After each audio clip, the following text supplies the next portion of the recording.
अस्सलाम वालेकुम नाजरीन, मैं हूं आपका मेज़बान तसव्वुर हुसैन और आप देख रहे हैं centralnews.pk साहिवाल का फेसबुक लाइव। नाजरीन, जैसा कि आप सब जानते हैं कि पिछले चंद दिनों से इसराइल के जो मुजालिम हैं वो फ़लस्तीन पर जारी हैं और पिछले रोज़ जंग बंदी के बावजूद भी हमले जो हैं वो जारी रहे मस्जिद अक्सा के ऊपर और फ़लस्तीन के ऊपर। तो इस बारे में साहिवाल के जो हमारी एक बहुत ही ज़बरदस्त एक ऑर्गेनाइजेशन है, मिली यकजहती कौंसल साहिवाल डिवीज़न, उसकी स्टीयरिंग कमेटी के जितने भी सीनियर रहनुमा इस वक्त मेरे साथ मौजूद हैं। आज हम इनसे पूछेंगे कि इन सारे वाक़यात पर इनका जो है क्या कहना है। तो इस वक्त सबसे पहले मेरे साथ मौजूद हैं सर तैयब महमूद बलोच साहब, जमात इस्लामी से आपका ताल्लुक़ है, तो इनसे हम पूछते हैं। जी अस्सलाम वालेकुम सर। वालेकुम अस्सलाम व रहमतुल्लाहि व बरकातहू। अच्छा, ये सारे जो वाक़यात हैं, पहला सवाल आपसे यही है कि जंग बंदी का ऐलान हुआ और जंग बंदी के ऐलान के बावजूद कल देखने में आया कि हमले हुए दोबारा पर, इस पर आप क्या कहना चाहते हैं? बिस्मिल्लाहिर्रहमानिर्रहीम। मैं सबसे पहले तो शुक्रगुज़ार हूँ सेंटर न्यूज़ का, जो इस सुलगते हुए मसले को बैकअप देने के लिए आपने अपने चैनल को इस्तेमाल कर रहे हैं। इसके लिए अल्लाह के यहाँ आपके लिए अजर मौजूद है।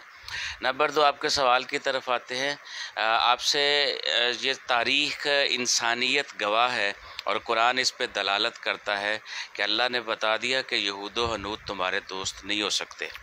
कब तक हम इनकी इस तरह की चालाकियों और चालबाजियों का शिकार होते रहेंगे? ये भी उसी तरह का एक ढोंग था जो जंगबंदी का था। जंगबंदी उनकी तरफ न कभी पहले हुई है न कभी होगी। कभी उनकी खंदकों को बंद किया जाता है, कभी उनकी फूड सप्लाई लाइनों को तोड़ा जाता है, कभी उनको सड़कों को ब्लॉक किया जाता है, कभी उनको बिल्डोज़ किया जाता है, कभी उनके गले काटे जाते हैं। ये गज़ा का मसला सिर्फ़ गज़ा का मसला नहीं है, ये अक्सा का मसला सिर्फ़ अक्सा का मसला नहीं है। ये असल में वो हक़ और बातिल का मार्का है जो कलमे की बुनियाद पे उनको तकलीफ़ मौजूद है। ये अज़ल से मौजूद है और अब तक रहनी है जब तक उनको डिस्पोज़ ऑफ नहीं कर दिया जाता। और हमारा ये अज़म है और ईमान है कि अक्सा की बहाली के लिए और फ़लस्तीन की बका के लिए और उसकी बहाली के लिए हमारी पूरी उम्मत को एक होना है। और इसके अंदर जो रुकावटें हैं, उम्मत मुसलमा के अंदर जो हुक्मरान काली भेड़ों का और गद्दारों का किरदार अदा करते हैं, अब अवाम को, मुसलमान उम्मत को जागना होगा, अपनी ज़िम्मेदारी को अवेयर करना होगा और बिल्कुल अपने हुक्मरानों को मजबूर करना होगा। या तो वो इक़्तिदार के ऐवान छोड़ दें या फिर इंशाअल्लाह ताला उम्मत की जो जहन की अक्कासी है कि अल जिहाद जिहाद अल जिहाद, उसके लिए पूरी उम्मत मुसलमान तैयार है। उसके साथ हुक्मरानों को, वो चाहे बादशाह हों, चाहे सदूर हों, चाहे वज़रा आज़म हो। और स्पेसिफ़िकली हम अपने हुक्मरान जो इस वक्त वज़ीर आज़म पाकिस्तान हैं उनको पैगाम देते हैं कि जनाब इमरान ख़ान उठो, तुमको शहीदों का लहू आवाज़ देता है। खुदा भी अहले हिम्मत को परे परवाज़ देता है कि वो देखो वादिये फ़लस्तीन में गुलजार जलते हैं, तड़पते हैं कहीं लाशें कहीं गरबार जलते हैं, वहाँ तो जन्नत अर्ज़ी के सब आसार जलते हैं। जिधर उठी नज़र खूनी अलाओ जलते देखे हैं, कहाँ चश्मे फलक ने ऐसे घाव जलते देखे हैं। वो पाकिस्तान पाकिस्तान कहते ही नहीं थकते, बढ़ो पथरा न जाएं उनकी आंखें रास्ता तकते। मदीना की रियासत की बात करना एक तरफ, अमली तौर पे मदीना की रियासत के वाली का किरदार अदा करने के लिए हमें नबी अकरम सल्लल्लाहु अलैहि वसल्लम की हुक्मरानी और क़यादत को कॉपी करना होगा। अगर नहीं कर सकते तो ये नाम इस्तेमाल करना छोड़ दें, फिर हम जानेंगे, हमारा काम जानेगा। हमें अक्सा अज़ीज़ है, हमें आपके ऐवान इक़्तिदार अज़ीज़ नहीं है। जज़ाकुमुल्लाह खैर। जज़ाकल्लाह। जी, तैयब महमूद ख़ान बलोच साहब ने बड़ा ख़ूबसूरत मैसेज दिया है। नेक्स्ट अब हम चलेंगे, हमारे साथ हमारे एक और मिली यकजहती कौंसल साहिवाल डिवीज़न के सीनियर रहनुमा मौजूद हैं। हमारे साथ मौजूद हैं कारी अब्दुस्तार नक्शबंदी साहब, जमीयत उलमा पाकिस्तान से इनका ताल्लुक़ है। जी अस्सलाम वालेकुम। वालेकुम सलाम। मुजालिम जारी हैं अब भी। आपसे मेरा सवाल ये है कि ये जो सारा वाक़या शुरू हुआ है, शुरू से लेकर अब तक, अब जो इस बार लहर आई है शिद्दत की, इस सारे वाक़यात में उम्मत मुसलमा का कितना जो है वो किरदार आप देखते हैं, इसके रोकथाम में कितना किरदार अदा किया है? बिस्मिल्लाहिर्रहमानिर्रहीम। सबसे पहले मैं सेंटर न्यूज़ का शुक्रिया अदा करता हूँ कि आपने फ़लस्तीन के मामले में अपने चैनल के ज़रिए हमदर्दी का इजहार किया है। और जहाँ तक फ़लस्तीन का मामला है भाई ये देखें, अल्लाह रब्बुल इज़्ज़त जल्ला वाला ने हमें फरमा दिया है कि या अय्युहल्लज़ीना आमनू ला तत्तखिज़ुल यहूद वन नसारा, कि यहूदी और ईसाई तुम्हारे दोस्त नहीं हो सकते। और फरमाया जो इनको दोस्त बनाएगा वो उन्हीं में से होगा। तो फ़लस्तीन का मसला हमारे ईमान का मसला है और मस्जिद अक्सा का मामला हमारे ईमान का मामला है। अल्लाह ताला ने इरशाद फरमाया कि मस्जिद अक्सा वो है अल्लज़ी बारकना हौलहू, वो मस्जिद जिसके हम इर्द गिर्द बरकतें रखी हैं, वो मस्जिद अक्सा जो हमारा ईमान है, जिसके बारे हज़ूर सल्लल्लाहु अलैहि वसल्लम ने इरशाद फरमाया जो उस मस्जिद में एक नमाज़ पढ़ेगा उसको 50,000 नमाज़ों का सवाब मिलेगा। इतनी अजीम मस्जिद है, ये हमारा ईमान है। जहाँ तक हमारे अरब ममालिक हैं वो इस वक्त एक मुर्दा घोड़ा बने हुए हैं, जिनके पास फ़ौज भी है, सब कुछ है।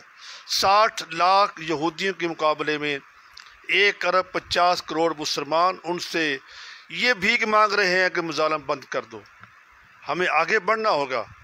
हमारी हुकूमत पाकिस्तान और अरब मुल्क वो आगे बढ़ें और उनका हाथ रोकें कि हज़ूर नबी करीम सल्लल्लाहु अलैहि वसल्लम ने इरशाद फरमाया जब तुम किसी जालिम को जुल्म करता हो देखो अपने हाथ से रोको, हाथ से नहीं रोक सकते अपनी ज़ुबान से रोको, ज़ुबान से भी नहीं रोक सकते दिल में बुरा जानो। हम आवाम दिल में बुरा भी जान रहे हैं, ज़ुबान से इसका ऐलान भी कर रहे हैं कि जुल्म हो रहा है, लेकिन हाथ से रोकना यह हुकूमत का काम है। ये पाकिस्तान ये इस एटमी मुल्क है, जब इसने धमाके किए थे तो फ़लस्तीन के अंदर जश्न बनाया गया था कि अब हम अकेले नहीं हैं, हमारी पुश्त पर पाकिस्तान है। लिहाजा पाकिस्तान की गवर्नमेंट को चाहिए आगे बढ़े और इसराइल जो एक आलमी दहशतगर्द है उसके हाथ रोके और पूरी दुनिया को ये पैगाम दे। ये हमारा इमरान खान बार बार कह रहा है मैं ये करूँगा मैं वो करूँगा, कुछ भी नहीं कर रहा। ये ज़बान से रोकना, ज़बान से ऐलान करना ये हमारा अवाम का काम है। हुकूमत तो इक़्तिदार वाली है। अफवाज पाकिस्तान से हम गुजारिश करेंगे कि आगे बढ़ें।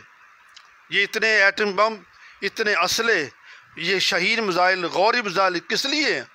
अगर हमारी पाकिस्तानी फ़ौज बैतुल्लाह का तहफ़्फ़ुज़ कर सकती है, हमारी फ़ौज मदीना मुनव्वरा का तहफ़्फ़ुज़ कर सकती है, तो हमारी फ़ौज को मस्जिद अक़सा का भी तहफ़्फ़ुज़ करना चाहिए। इसी में हमारी इज़्ज़त है, इसी में हमारी बका है, इसी में हमारी सलामती है। अल्लाह ताला मस्जिद अक़सा की हिफाज़त फरमाए, फ़लस्तीनी मुसलमानों की हिफाज़त फरमाए और क़यामत तक इस्लाम ज़िंदा रहने के लिए बना है। इंशाअल्लाह इस्लाम ज़िंदा रहेगा। इस्लाम ज़िंदाबाद, पाकिस्तान पाइंदाबाद। इस्लाम ज़िंदाबाद, पाकिस्तान पाइंदाबाद। माशाल्लाह बहुत खूबसूरत मैसेज था इनका भी। तो नेक्स्ट अब हम चलेंगे, हमारे साथ मिली यकजहती कौंसल साहिवाल डिवीज़न के एक और सीनियर रहनुमा मौजूद हैं। हमारे साथ मौजूद हैं सर जनाब इश्तियाक अहमद जाहिद साहब, आपका इमामी ऑर्गेनाइजेशन से ताल्लुक़ है, तो इनसे हम जानेंगे कि जो है इनका इस बारे में क्या कहना है। जी सर। बिस्मिल्लाहिर्रहमानिर्रहीम। सबसे पहले तो मैं आपकी इस सेंट्रल जो है मीडिया इसका शुक्रगुज़ार हूँ कि आज आपने जो इस वक्त मिलत इस्लामिया का अहम इशू है फ़लस्तीन, उसके बारे में आपने एक इजहार राय का हमें मौका फ़राहम किया। तो उसमें बरादरन ये है कि मैं अपनी बात का आगाज़ इस तरह से करूँगा कि दुनिया को है इस महदी बरहक की ज़रूरत। इस वक्त हमें अपने मसीहा की ज़रूरत है जो आके इन लोगों का कला कमा करे जो इस्लाम के ख़िलाफ़ आए दिन साजिशें करते हैं।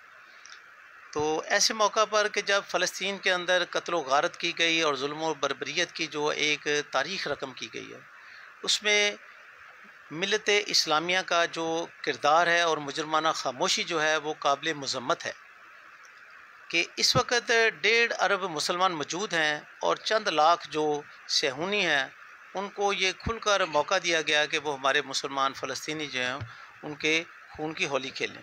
लेकिन मैं आपके मीडिया की तवज्जो से एक मैसेज जो है वो ये आगे भेजना चाहूँगा कि इसराइल जो ये समझता था कि शायद फ़लस्तीनी वही है जो आज से 20, 25, 30 साल वाला पुराना है, लेकिन वो ऐसी बात नहीं है। अब जो हमारा फ़लस्तीनी है अल्हम्दुलिल्लाह वो अब इस पोजीशन में है कि उसने इस 11 दिन की जंग में इसराइल के इस सेहूनी ताकत के दांत खट्टे किए हैं और जहाँ पर फ़लस्तीन का नुकसान हुआ है तो उन्होंने आगे से हाथ नहीं बांधे, बल्कि उन्होंने उनका जो आयरन डोम सिस्टम था उसको नकारा भी किया है, और उस पर उन्होंने सैकड़ों जो हैं वो मिज़ाइल और रॉकेट जो फायर किए हैं। उसके अंदर ये है कि उनका एक भारी नुकसान भी किया है। और इस वक्त आधे से ज़्यादा जो इसराइल की आवाम है वो इस वक्त ज़ेर ज़मीन जो बैंकर हैं वहाँ पर मौजूद है, और वो एक तरह के इस वक्त साइकी पेशेंट हैं। और इंशाल्लाह ये जैसे ही वहाँ पर फ़्लाइट ऑपरेशन जो शुरू हो जाएंगे इसराइल के अंदर, तो आप देखेंगे वहाँ से लाखों जो यहूदी हैं अब वो नकल मकानी करेंगे। और ये एक तरह की जो फ़तह है फ़लस्तीनी अवाम की, कि उन्होंने जो वहाँ पर किराए के लोगों को सेहूनी इस हुकूमत ने बसाने की कोशिश करके ग्रेटर इसराइल का जो इन्होंने ख्वाब देखा है, इंशाल्लाह वो पाया तकमील तक नहीं पहुँचेगा। और मैं आपके इस चैनल की तवज्जो से ये अपने मुस्लिम उम्मा को ये एक पैगाम और खुशखबरी देना चाहता हूँ कि इंशाल्लाह आने वाले चंद सालों में जो इसराइल है वो इसका हस्ती, इसका वजूद बाकी नहीं रहेगा और ये मिट जाएगा इंशाल्लाह।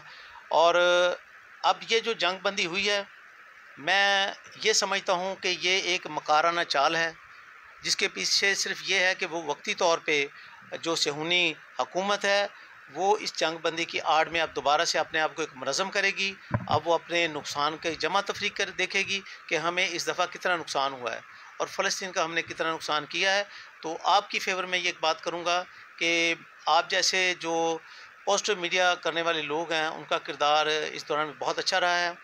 अगरचे जो अल जज़ीरा टीवी और उससे अटैच जो दीगर मीडिया एक इमारत थी, उसको सिर्फ ये था कि हक़ की एक जो कवरेज रोकने के लिए उन्होंने सबसे पहले उस टावर को तबाह किया। हम इस सिलसिले में उनकी मज़म्मत करते हैं कि जो मीडिया एक अच्छी खबर जो बेहतरीन कवरेज दे रहा था उसको रोकने के लिए उन्होंने ये किया। तो इंशाअल्लाह ये आने वाला वक्त जो है वो इसकी इसराइल की नाबूदी का है, और मुस्लिम उम्मा को ये अब सोचना चाहिए कि अब इसके लिए क्या लाएअमल होना चाहिए। हम सबको मिलकर इस सेहूनी जो रियासत है उसका कला कमा करना चाहिए। बहुत शुक्रिया जी। हम सबको मिलकर जो है सेहूनी रियासत है उसका जो है ना वो कला कमा करना चाहिए।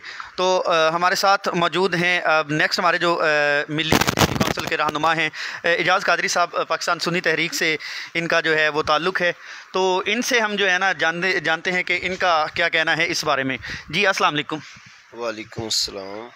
ये जो हालिया वाक़यात हैं, जंग बंदी हुई, जंग बंदी के बाद फिर जो है ना बमबारी की गई और उससे पहले भी बड़े ज़्यादा मुजालिम ढाए गए, तो एक मजहबी रहनुमा होने के नाते आपका इस बारे में क्या कहना है? बिस्मिल्लाहिर्रहमानिर्रहीम। सबसे पहले तो मैं मीडिया के तमाम वो दोस्त जो इस मौजूदा सूरत हाल पर आवाम तक हालात वाक़यात को सही अंदाज में पेश कर रहे हैं, पहुँचा रहे हैं, उनको खराज तहसीन पेश करता हूँ। और उसके बाद ख़ुसूसी तौर पर सेंटर न्यूज़ की ये काविशें जो हम मुख्तलिफ़ प्रोग्राम्स में देखते रहते हैं कि वो बहुत जो है ना एक्टिव होकर अपने फ़राइज़ मनसबी अदा करते हैं, खराज तहसीन के मुस्तहिक़ हैं।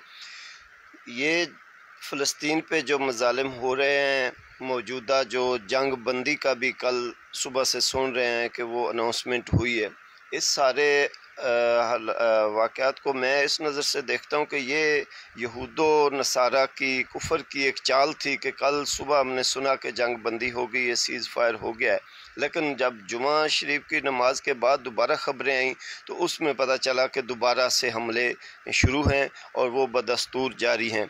इस वक्त की लेटेस्ट रिपोर्ट के मुताबिक जो मेरे इल्म में आई है उसके मुताबिक तकरीबन 40 के करीब ख़वातीन जो है ना वहाँ पर शहीद हो चुकी हैं और 65 के करीब बिल्कुल नन्हे मुन्ने बच्चे जो मासूम हैं, जिनका कोई कसूर नहीं है, उनको शहीद कर दिया गया है। दीगर जो बड़ी उम्र के मुसलमान हैं उनकी तादाद सैकड़ों में है। उसके अलावा अगर बात की जाए कि हमलों की तादाद कितनी है, तो जो इसराइली सेहूनी इस फ़ौज ने, दहशतगर्द फ़ौज ने हमले किए उसकी तादाद हज़ारों में, जो अभी तक रुकने का, थमने का नाम नहीं ले रही। लेकिन आलमी तौर पर जो है ना सुनने में ये आ रहा है कि फ़लस्तीनियों को कहा जा रहा है कि जंग बंदी करें।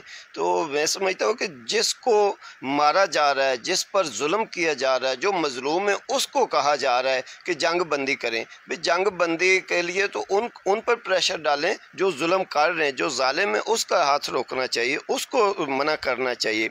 अगर आलमी ताकतें उनको रोकेंगी तो फिर ही अमन आएगा। ये तो नहीं हो सकता कि मुसलमान कौन कि पूरी दुनिया में ये दुनिया जानती है कि मुसलमान जहाँ कहीं भी आबाद हैं अल्हम्दुलिल्लाह वो अमन की पॉलिसी पर हैं। यहाँ पर मैं एक बात ये भी कहूँगा, अपने मुसलमान भाइयों के लिए एक जुमला छोड़े जाता हूँ कि जब से हमने ये लफ्ज़ अमन अमन अमन इस्तेमाल करना शुरू किया है, उस वक्त से जो है ना ये कुव्वतें, वो कुव्वतें जो इस्लाम दुश्मन है, वो हम पर हावी होगी। मैं ये समझता हूँ कि ये उनकी तरफ से, उनके जो जासूस होते हैं उनकी तरफ से ये हमारे तक एक हमारी ज़हन साजी की गई है कि अपनी कौम को हम ये कहें कि हमें अमन की तरफ जाना चाहिए, अमन से रहना चाहिए। लेकिन अमन अमन कह कर हम जो है ना इस वक्त जो पोजीशन हो चुकी है वो आपके सामने है। इस वक्त मेरे ख़्याल के मुताबिक एक ही रास्ता है, वो सिर्फ जिहाद का रास्ता है। हमें जिहाद के लिए हम वक्त तैयार रहना चाहिए, हमें लब्बैक कहना चाहिए। अवाम अपने तौर पर जो कर सकती है वो कर रही है और बहुत अच्छे अंदाज में अपने फ़लस्तीनी मज़लूम भाइयों के साथ इज़हार यकजहती कर रही है। अवाम इतना ही कर सकती, हाँ अवाम इससे अगले कदम पर जा सकती है। वो अगर हमारे हुक्मरान उन जो है ना खुफिया ताकतें, इस्लाम दुश्मन ताकतें, सहूनी ताकतों के आलाकार ना बने और हमें इजाज़त दे दें तो फिर आप देखेंगे कि ये इसराइल क्या है, ये बिल्कुल लोग तो जैसे मिसाल देते हैं कि आटे में नमक के बराबर, इसकी तो हैसियत नमक की भी नहीं है। वो तो बिल्कुल एक छोटी सी कुव्वत है। बस हमारे अंदर जो गद्दार पैदा हो गए हैं, जो उनके आलाकार हैं, देखने में वो लगते हैं कि शायद ये हमारा है लेकिन वो हमारे नहीं है। उन्होंने हमारी ज़हन साजी कर दी। सलाहुद्दीन अयूबी के हवाले से एक बात मेरे जहन में आ रही है कि उनके दौर में उनको इंटेलिजेंस ने एक इतला दी कि एक बहुत बड़ा एक स्कॉलर है, एक मुकर्रर है, वो जहाँ भी ख़िताब करता है हज़ारों का मजमा होता है और उसके ख़िताब को बड़ी जो है ना वो लोग सुनते हैं तवज्जो से। वो हर ख़िताब में एक जुमला ज़रूर कहता है कि यार इन इसराइलियों से, यहूदियों से, ये मस्जिद अक्सा के हवाले से, बैतुल मक़दस के हवाले से लड़ने की क्या ज़रूरत है, कोई दूसरा रास्ता नहीं है। तो फिर इतनी बात करके फिर वो आगे निकल जाता है। उससे जो है ना एक ज़हन साजी बन रही थी। तो ये जब इंटेलिजेंस ने इतला दी सुल्तान सलाहुद्दीन अयूबी साहब को, अल्लाह ताला उनके कब्रों पर करोड़ों रहमतों का नज़ूल फरमाए, आपने फ़ौरन बेस बदला और उस जो है ना वो मुकर्रर के, आलिम के, उसके ख़िताब सुनने के लिए चले गए।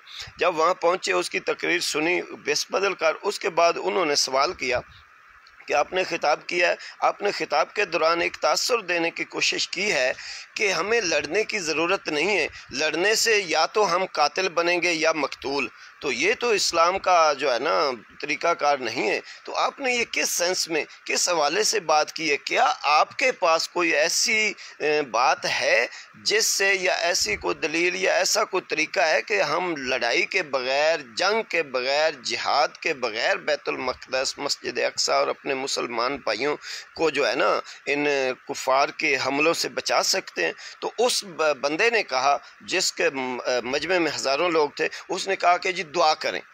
जैसे ही उसने कहा कि दुआ करें तो सुल्तान सलाहुद्दीन अयूबी ने फ़ौरन अपने खंजर से उसके हाथ की एक उंगली काट दी और उसको पकड़ कर कहा कि आप मुझे ये बताएं आप हैं कौन। तो जब उस पर सख्ती की गई, पता चला कि वो एक यहूदी था और मुसलमानों के भेस में मुसलमानों के एक ज़हन साजी कर रहा था और मुसलमानों को बुज़दिल बना रहा था।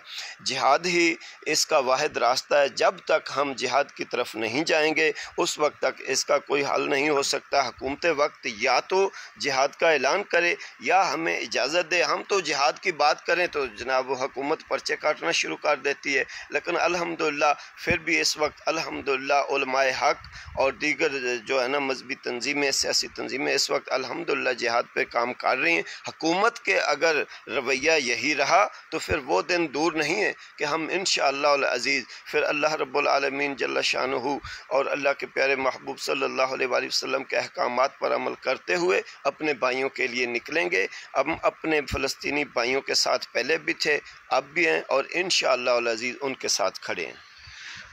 जी बड़ा ज़बरदस्त मौक़िफ़ जो है वो पेश किया एजाज़ कादरी साहब ने। और अब हम चलेंगे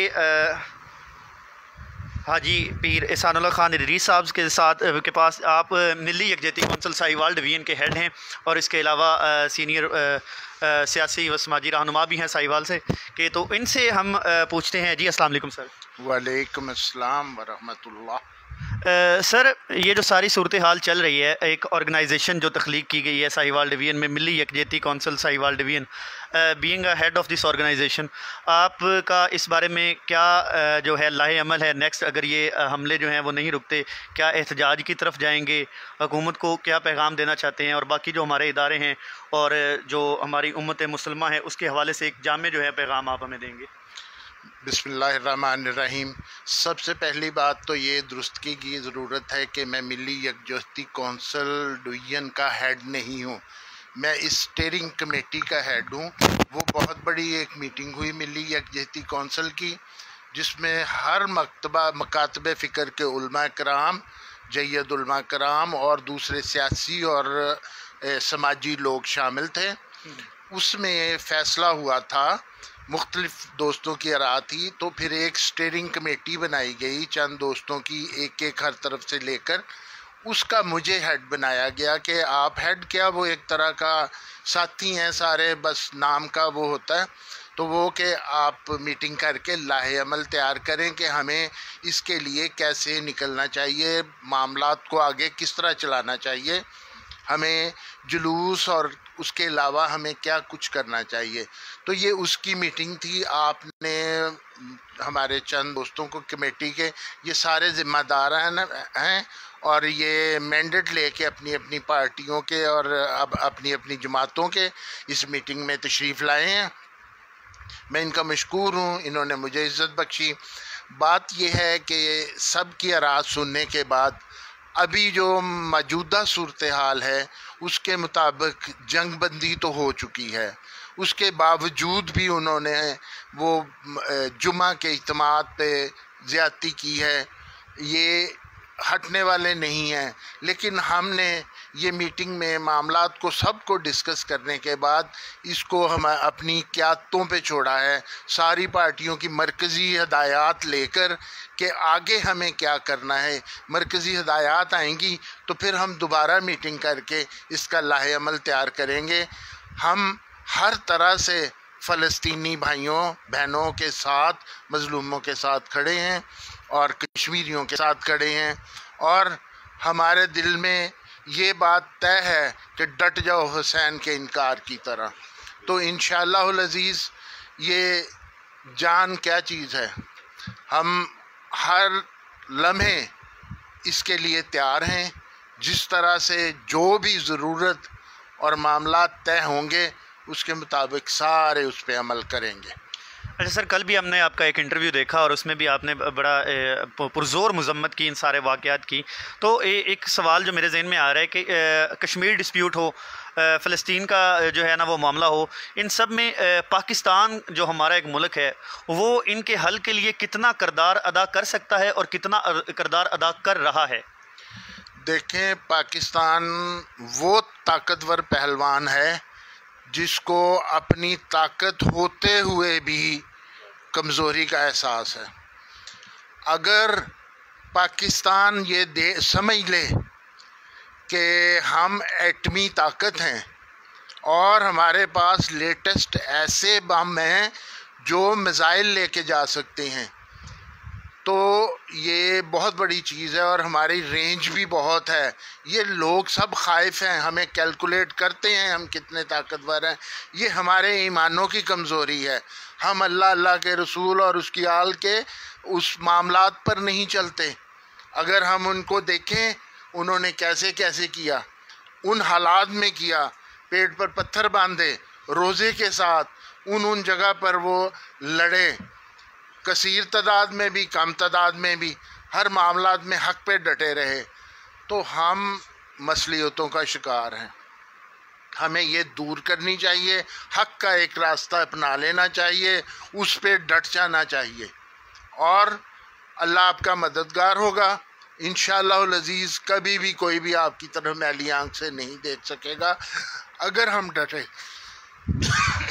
जी हाजी पीर एहसानुल्लाह खान इदरीस साहब ने बड़ा खूबसूरत मैसेज दिया और उनका भी यही कहना है कि आज की जो हमारी मीटिंग है उस मीटिंग में फ़ैसला जो है वो यही हुआ है कि जो हमारी जो क़यादत है मिली यकजहती कौंसिल की, उनके ऊपर उनको पैगाम भिजवा दिया गया और आज की मीटिंग का अहवाल भी बता दिया गया है। और तमाम जो हमारे आज के मेहमान थे, जो हमारे सीनियर रहनुमा थे, उन्होंने बड़े खूबसूरत पैगाम दिए हैं और उनका यही कहना है कि हम फ़लस्तीन के साथ खड़े हैं। नाज़रीन, मेरा भी आपसे यही कहना है कि अगर हम इस्लाम का जो है ना वो बैकग्राउंड देखें, अगर हम इस्लाम की जंगों का बैकग्राउंड देखें तो हमेशा से जो मुसलमान थे वो बेशक तादाद में कम थे। अगर हम ग़ज़वा बदर की भी बात करें तो 313 मुसलमानों ने इतने एक बहुत बड़े जो है ना इज्तिमा और मुसल्लह इज्तिमा का जो है ना वो उनके साथ जंग लड़ी, ना सिर्फ जंग लड़ी बल्कि उनके अज़ाइम को खाक में मिलाया।